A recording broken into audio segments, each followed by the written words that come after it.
Hey guys, happy Wednesday and happy midweek, and it is December 1st. I mean, can you believe that it's already here? It's the last month of the year, and we are here. And Christmas is only 25 days away, and so, man, this is exciting news. But like I said the last few weeks, with November and December, it's kind of all jumbled and feels like the same, but the weather today was just out of this world, right? And tomorrow, I guess, is supposed to be even nicer. And so, I don't know what that means, but hey, we'll take it as it comes, I suppose. But we are going to split series, though. I know we've been in a series with Thanksgiving about what really matters, what's really important, and looking at some scripture and Bible context to really kind of pull that out about what really is important, what really matters throughout the holiday season. And so we're going to split that, and we're going to do a different series. And so when we started our midweeks back in August again, we started with a series called At the Movies, and we're going to do that again, except this one's going to be the Christmas edition. So what we're going to do is talk about some of my favorite Christmas movies. And most of them are classics. Like, you had to have seen at least 3 of the 4 that I'm going to be talking about in the next few weeks. But tonight we're going to kick off with probably the most famous one. And this movie's been around a long time, and it is a great, great classic. And they've made so many different versions, I guess, now. But you can't beat 1. And 2 was also really good. But you know what I'm about to say. This is the movie of Home Alone. And starting about mid-November, they start putting it on TV every Christmas year because it's such a classic. And you just walk through this movie, you watch it, and every time it just rejuvenates you. And it just brings this energy about the movie because it's just such a great film. So if you haven't seen it, if you're one of those people who've never ever watched Home Alone, let me just quickly summarize it for you. So it's about a boy named Kevin, right? And at the beginning of the movie, it starts with this massive dinner party at their house in Chicago, and it's all the extended family getting ready to go on this huge trip over to Paris, and they are getting ready to go over there and just have a couple weeks and just enjoy life. And so as they're having this big dinner party, you know, you got Kevin and his brother, they're just bickering at each other, and then you got some of the cousins that are thrown in there, basically making fun of Kevin and making him feel like he just really is not that important. And I mean, he's a little brother. That's what big brothers do, right? That's what cousins do. You just pester each other.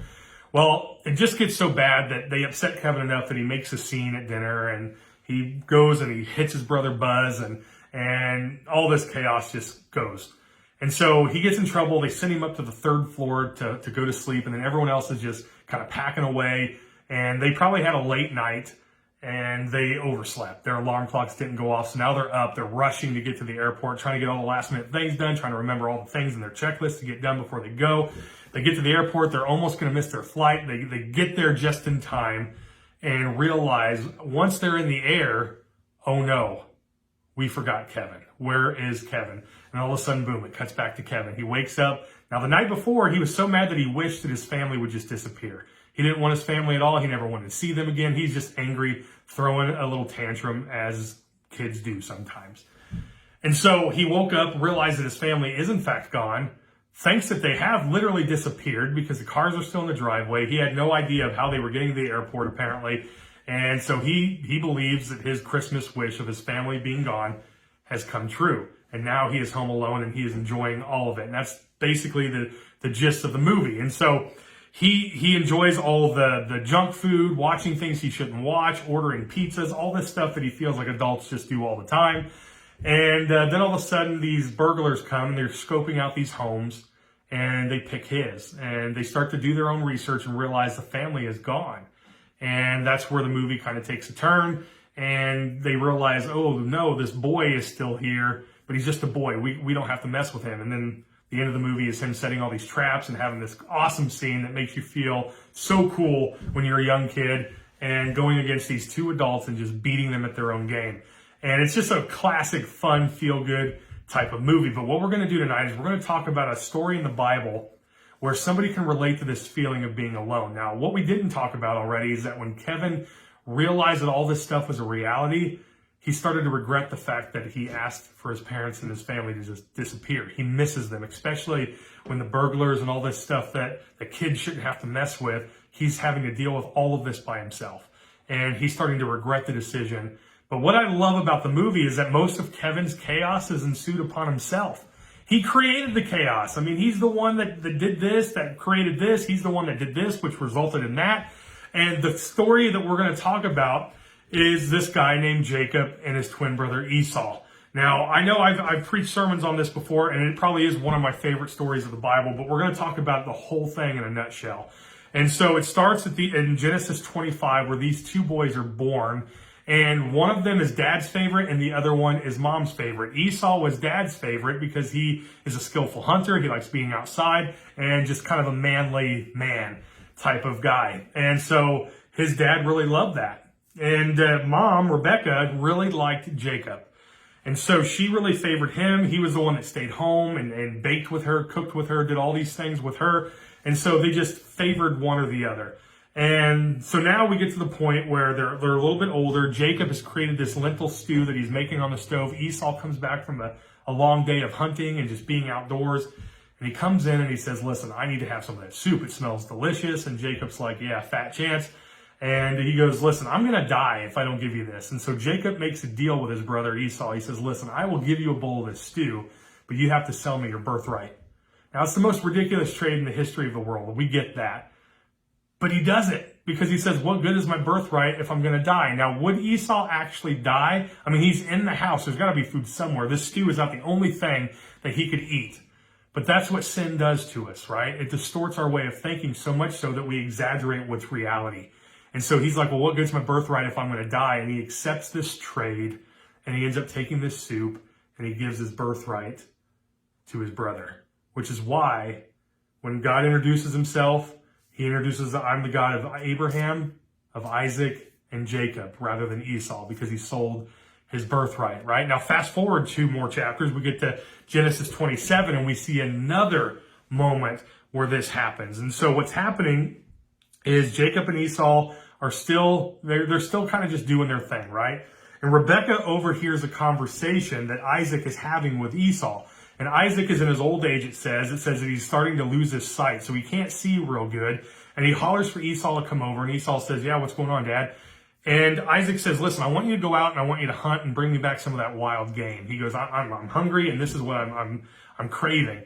And he's like, all right, Dad, I'll go do that right away. And Rebecca overhears that, and then she overhears him say this: once you get back and you've made me my food and I've eaten, I will give you a special blessing. I will give you the blessing.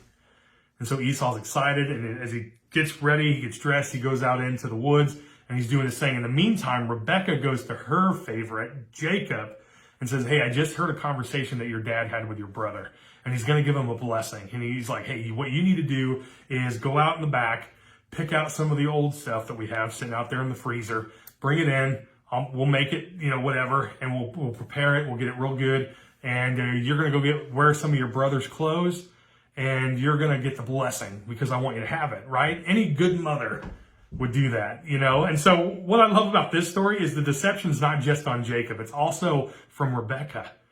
And so she gets him all ready to go, and he goes, but Mom, my skin is soft and gentle, and Esau's is rough and hairy. Like, Dad, if he touches me, is obviously going to know that it's me. And she goes, we'll take care of that. And so she clothes him up, and she tries to cover him the best she can, puts Esau's garments on him, and they go, right? So he goes up there and he starts talking. I guess he tries to hide his voice a little bit, but he begins to just say, here's your meat, Dad. And Isaac goes, well, that doesn't really sound like Esau. It sounds more like Jacob. He goes, who are you? And he goes, I'm Esau, your oldest child. He's like, come over here real quick. And he comes over and he starts to feel around. He's like, well, you feel like Esau, but you sound more like Jacob. And he just goes through these little tests to try to figure out if it's really Esau or not. And Jacob's doing his best to try to get this to work out.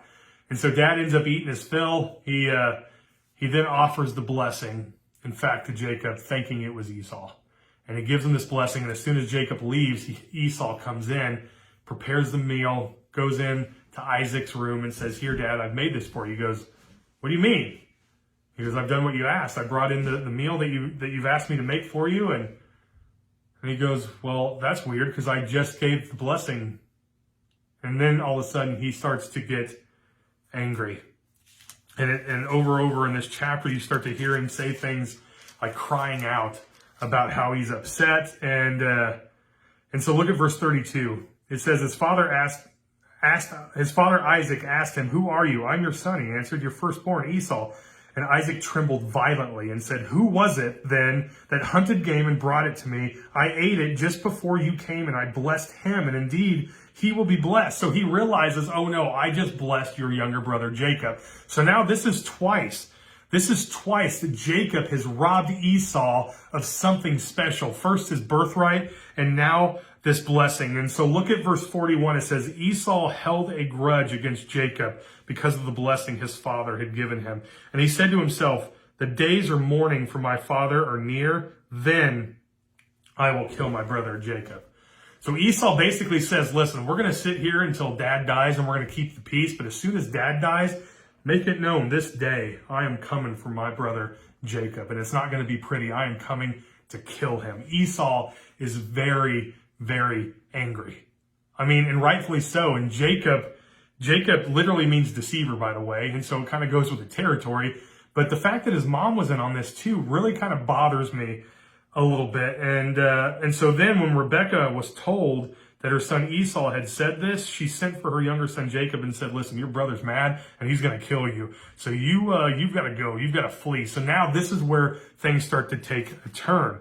And so they start telling him, both Isaac and Rebekah, that Jacob, you have to go. You have to go and you're being exiled. You have to flee from this land. You have to leave. And so look at chapter 28, verse 1. So Isaac called for Jacob and blessed him, and then he commanded him, "Do not marry a Canaanite woman. Go at once to Padan Aram, to the house of your mother's father," so his uncle, "and take a wife for yourself there." So basically he's letting him know, you need to go, but because of the birthright, because of the blessing, listen, God will be with you. And so now he's being exiled to a place where is unfamiliar to him. And as he's walking, now this is probably 50 miles or more where he needs to go. He's being exiled to it.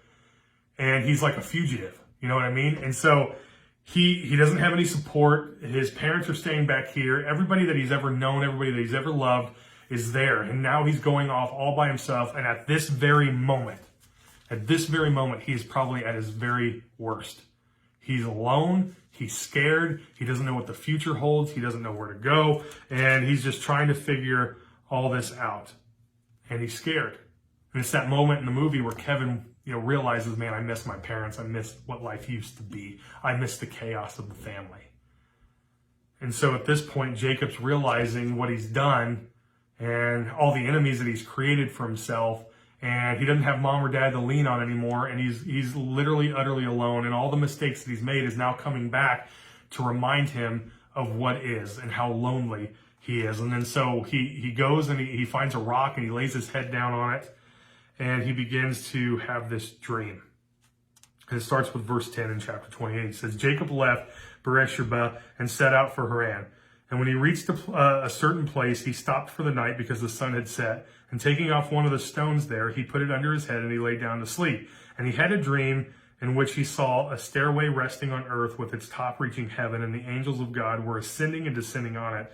There above it stood the Lord, and he said, "I am the Lord, the God your father Abraham, the God of Isaac, and I will give you your descendants the land on which you are lying. Your descendants will be like the dust of the earth, and you will spread out to the west and to the east and to the north and to the south, and all the people on the earth will be blessed through you and your offering." And then verse 15, "I am with you and will watch over you wherever you go, and I will bring you back to this land. I will not leave you until I have done what I have promised." And then Jacob awakes. And this is what gets me, is when Jacob awakes, he remembers this dream so vividly that he realizes that God is everywhere, that God is with him, even in his mistakes, even in his brokenness, even in his deception, what he did to his family, even in the fact that he had sinned against his brother and his brother hates him to the point of death. This brings him comfort knowing that I am no longer home alone, but that I am in fact with God, the creator of the universe, the God of my grandpa, the God of my father, and now the God of mine. And even through all of our generational mess that we've created, Abraham wasn't perfect. Isaac certainly wasn't perfect. And then we see all this mess with Jacob. God still remains to be perfect. And the promise that he gave all the way to Grandpa Abraham is now transcending through my dad and has now been promised to me to be the father of those who go. And then as we kind of summarize the rest of the story, All of a sudden, Jacob becomes Israel. We see a story about that. And then they have 12 boys, the 12 tribes of Israel. You see how God's restoration brings in even to the moment where we feel at our worst, at our broken. And what this movie Home Alone does is it kind of brings this whole idea to life. And I just want to encourage you this midweek that if you're feeling that way, if you feel like there's past that you regret and that you've created a present day for yourself that isn't what you'd hoped for, it's not too late, because there is a God who loves you, and there is a God who sees you even through the mess of life, and there is a God who is with you always until his will is fulfilled in your life, and that is to bring you home. So embrace him and trust him even in the thick of it all. Friends, I hope that you have a great December, and I look forward to seeing you here this weekend. If not, we'll see you next Wednesday as we go to our second At the Movies Christmas edition. Have a great week.